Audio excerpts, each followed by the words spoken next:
तो सोचो तुम सुबह उठ रहे हो, आंखें मल रहे हो और जैसे ही आईने के सामने जाते हो, बैम, तुम अलग इंसान बन गए हो। कल तक तुम जवान थे, आज तुम एक छोटे बच्चे हो और कल तुम शायद एक बूढ़ी औरत बन जाओगे। तो ऐसे ही कुछ हालत हमारे मेन कैरेक्टर की है। तो कहानी शुरू होती है वुजुन से, जो एक आम इंसान लगता है, लेकिन उसकी ज़िंदगी में कुछ भी आम नहीं है। हर रात सो जाने के बाद अगले दिन जब वो सोकर उठता है तो उसकी शक्ल पूरी तरह से बदल जाती है।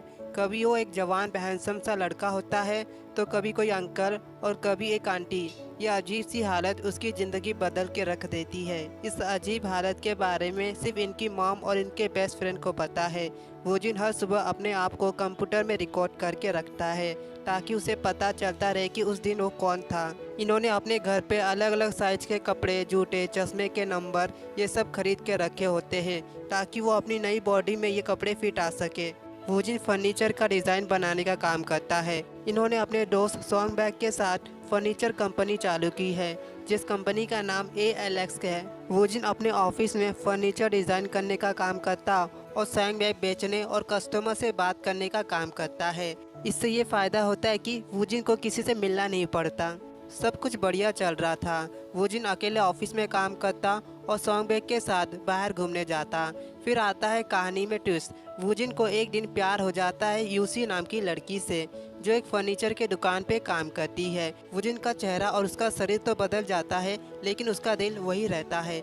ईसू की सिंपलिसिटी और प्यारी सी स्माइल देखकर उसका दिल धक धक करने लग जाता है। वुजिन रोज नए रूप के साथ ईसू से दुकान पर मिलने आता है।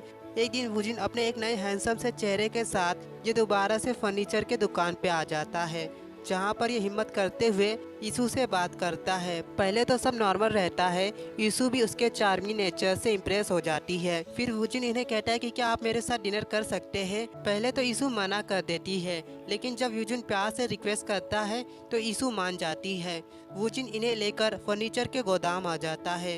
यहाँ पर इतने सारे बेहतरीन फर्नीचर देखकर यीशु काफ़ी ज़्यादा इम्प्रेस हो जाती है।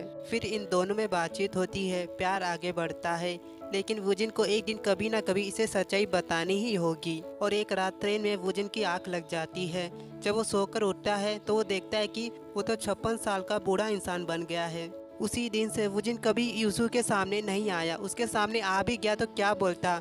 जिस हैंडसम इंसान से वो प्यार करती थी, आज वो 56 साल का बूढ़ा इंसान बन गया है। लेकिन एक दिन वुजिन अपनी सच्चाई यीशु को बताता है। यीशु तो इस बात पे बिलीव भी नहीं कर रही होती, आखिर कोई इंसान कैसे बदल सकता है। लेकिन जब वुजिन उसे हर दिन एक नए रूप में मिलता है तो ये सच्चाई यीशु को समझ आने लग जाती है। यीशु शुरू में काफ़ी कंफ्यूज और इमोशनल हो जाती है।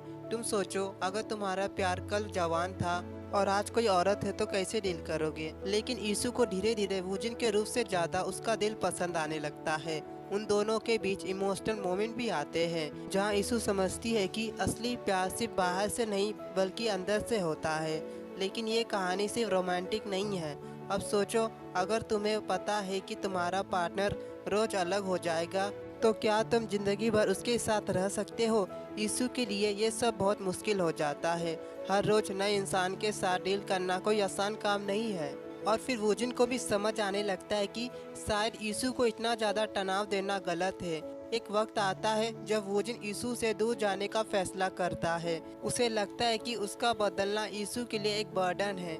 वुजिन प्यार के लिए सेक्रीफाइस करना चाहता है और उसे लगता है कि यीशु डिजर्व करती है एक नॉर्मल जिंदगी। वुजिन अकेलेपन में चला जाता है यीशु को छोड़कर। वुजिन के चले जाने के बाद यीशु भी काफ़ी ज़्यादा परेशान हो जाती है। लेकिन कहानी का सबसे इमोशनल मोमेंट तब आता है जब यीशु को समझ आता है कि वुजिन का बदलना इम्पोर्टेंट नहीं है। इम्पोर्टेंट ये है कि उसे प्यार किस इंसान से है। उसे वुजिन का कोई भी रूप कबूल है, क्योंकि असली प्यार उसके अंदर के इंसान से है, ना कि उसके बाहर के फिजिकल अपीयरेंस से। यीशु फाइनली वुजिन को ढूंढ लेती है और उसे एक्सेप्ट करती है वैसे जैसे वो है, बदलते हुए रूप के साथ। वुजिन अपने बदलने के प्रोसेस के साथ जिंदगी जीने के तरीके को सीख जाता है और दोनों मिलकर एक नई जिंदगी की शुरुआत करते हैं। इनका सच्चा प्यार जीत जाता है और हमें ये सिखाता है कि सच्चा प्यार सिर्फ शक्ल से नहीं बल्कि इंसान के अंदर से होता है। और इस तरह द ब्यूटी इनसाइड एक प्यारी, इमोशनल और मज़ेदार कहानी के साथ ख़त्म होती है। कमेंट में बताइए कि आपको ये मूवी कैसी लगी।